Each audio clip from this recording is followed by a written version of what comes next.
Hi Sagittarius, welcome to your December 2018 love reading. It's Raina, and so just shuffling the cards. I wanted to tell you something. Well, what I wanted to tell you is that I'm using the Morgan Greer deck for the first part of the reading, my basic spread, and then I'm going to be using a new card, well, a new deck called Whispers of Love, and I chose it because it does have writing on the cards themselves instead of a booklet. It does have a booklet, but you don't have to refer to the booklet, and you know, it's about love, so that'll be wonderful. That'll be a wonderful addition to my readings, and I'll be picking that one after I do the first part.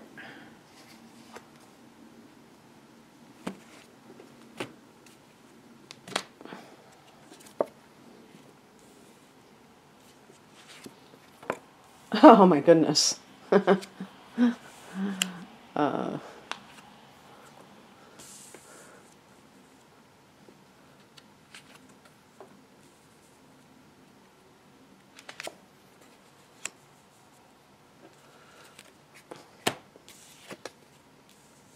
Okay.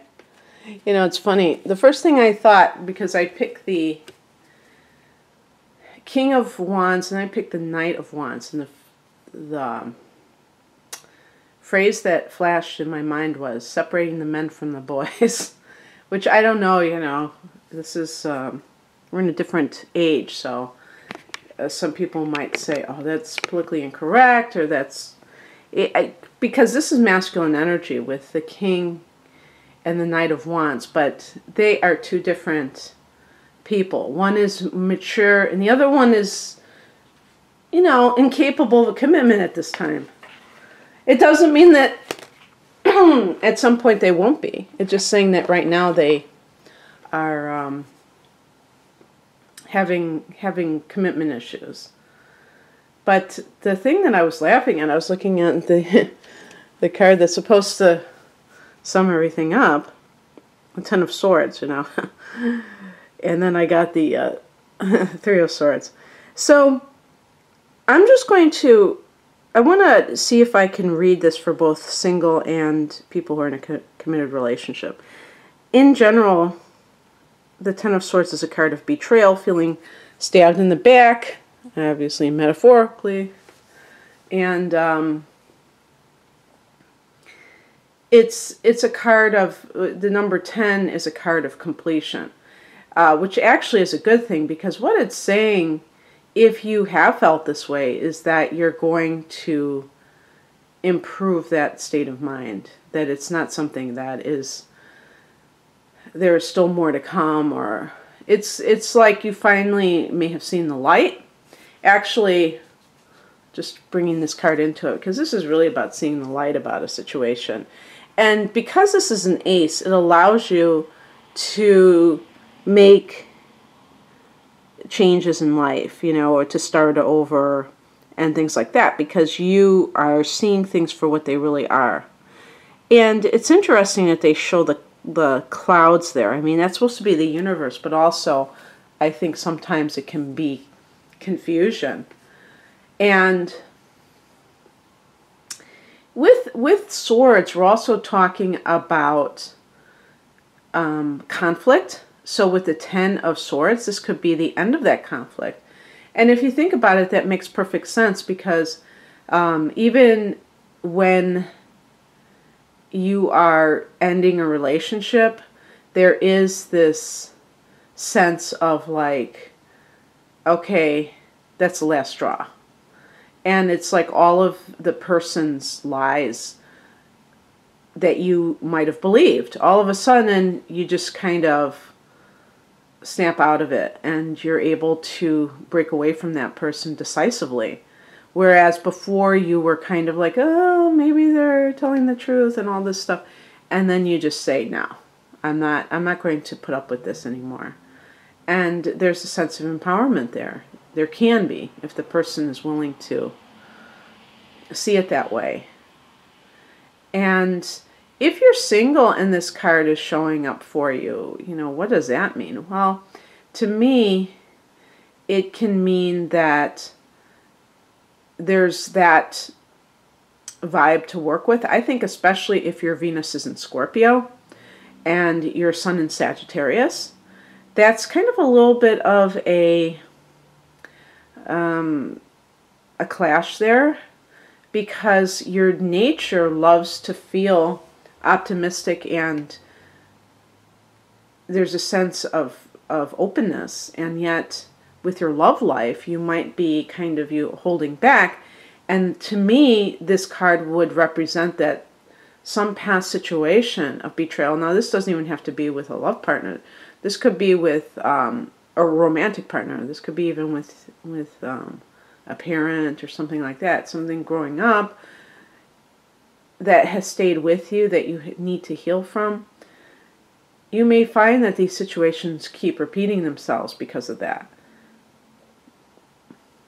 And I think a lot of times people don't like to get this deep in a tarot reading. They just want to hear what's going to happen. I get this all the time, well, thankfully not all the time, but I get this sometimes, where people say, just read the cards. Well, that is what I'm reading from the cards. They just want to think that they don't have to do anything. They don't have to make any changes. And things are just going to magically happen. No, I don't believe that's how life works. I believe in magic. I believe in all that. But I believe that you make your own luck. And I believe that you align with people that are good for you or otherwise. And that's on you, who you decide to be with.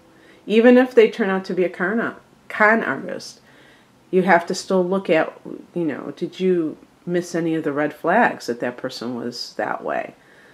Even if they betrayed you, if they're a cheater, a serial cheater. This could be somebody who is an air sign, because I'm getting a strong with the first three cards.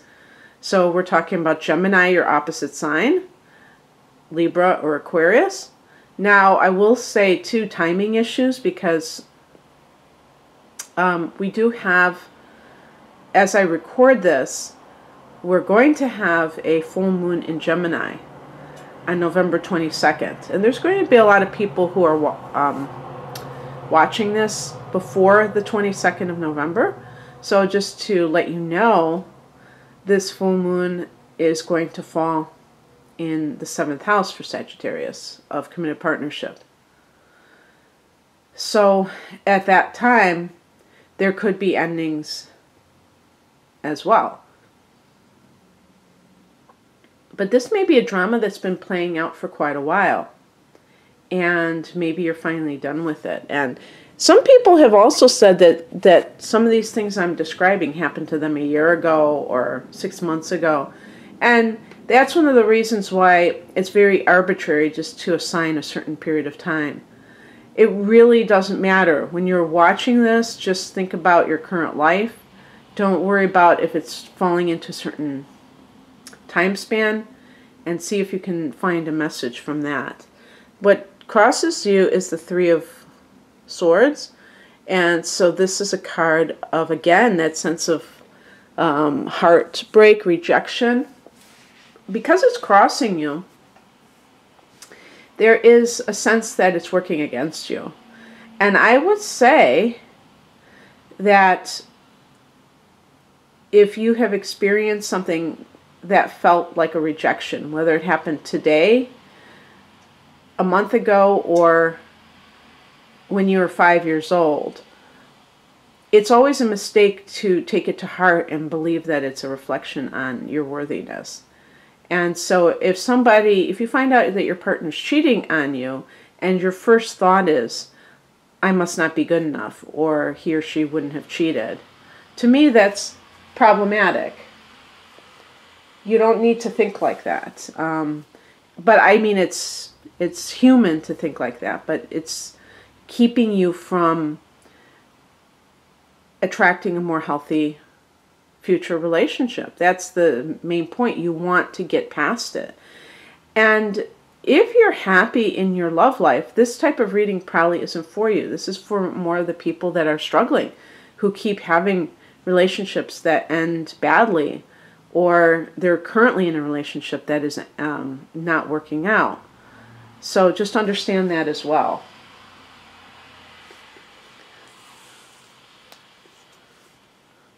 The higher message is the King of Wands. This is a card of ultimate, confidence and direction in life. With the fire element, we're talking about this sense of self-mastery and understanding the self. I think that's an important thing with fire, is this feeling of being in touch with the self. And maybe it's saying on the spiritual level that you need to develop more of that. Maybe you're too much in your head with all of this air, and you need to be a little bit more confident, where you don't allow other people's decisions, bad decisions, to affect you so much and define you. And that's another thing, do you allow somebody else to define you? The King of Wands is about leadership, but to me, the best leader is somebody who is in control of themselves, and they're not looking to control anyone else. They're, if this is a workplace situation, obviously, the person would be like a very vibrant kind of a leader, but it's not necessarily that type of definition, because this is a love relationship. So I'm thinking it's more within yourself, where you're confident, and nobody else's behavior is going to dictate to you how you feel about yourself or what you do in the future. Now, this is the actual, on the practical level. I got this card, and this is the Knight of Wands. This may be an actual person that you're with, or a facet of yourself. The Knight of Wands is actually connected to Sagittarius, and this is that person who, the womanizer, or the female equivalent of it, the person who has trouble with commitment. Well, here's the interesting thing. Sagittarians love their freedom. So if you're a Sagittarius person who has experienced in the past, or is currently experiencing some kind of betrayal that, has negatively impacted you, there's a chance that within you, that you have your own issues regarding commitment. Maybe you are afraid, or at the very least uncertain about whether that's what you want. So you choose the kind of person who's not going to threaten that, who's more elusive than you are. If this is just your type of person, the Knight of Wands can be a very charismatic individual, I think. I think this person can be very appealing, and maybe that's why they are in high demand, and why they don't have to settle down, because they have all these people who are attracted to them. But this person, it might just be a maturity thing, and that they, even if they're in their 30s or 40s, they might not be ready to settle down. Everyone has their own timeline. So the question is, are you going to wait for somebody to get to that point, if they ever do get there, or are you just going to accept them as they are and realize that they're good for a fun time, but they're not necessarily there to build a life with? It's funny that I said that, because then speaking of building a life with, what is coming in is represented by the Knight of Pentacles. This card is connected to Taurus, but I used to say that I connected it with Capricorn, but now I can see more of the Taurus, because this person is very, how would I put it? the type of person who is hardworking, is concerned about making money, and very diligent in doing so, and very dependable. And so the fact that I picked the Knight of Pentacles after that Knight of Wands indicates that you need somebody more like that. Now, do they have to have a sun in Earth? No.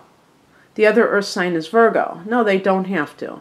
Maybe they just have, maybe they're a fire sign and they have a lot of Earth. But the point is that they are someone that you can count on. They say what they mean and they mean what they say. And you can get a hold of them. They, you know, counting on someone also involves that you can actually get a hold of them. And so you may be kind of attracted to that Knight of Wands type of person, but the Knight of Pentacles person may be coming in for you. So make sure that if you meet someone who seems a little bit maybe less flashy, but they show an interest and they call you and they don't seem to get freaked out when you call them, that might be the one for you, even if you're single right now. The outcome is Page of Wands. This is good news that comes to you. And the good news could mean simply a person that you met, that you like, and that person is, you know, actively pursuing you. And that might be kind of almost like a change of pace. Maybe you, Sagittarius, are used to chasing the other person in a way because you're a fire sign and you're more aggressive. But this is like someone who may be interested in you as well.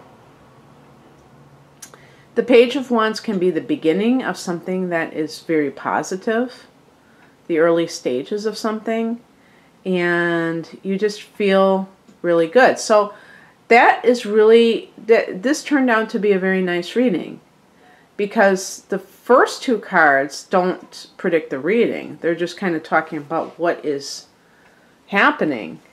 And this is kind of showing that all's well that ends well. So now I'm going to pick a card from Whispers of Love deck, just to round out the reading.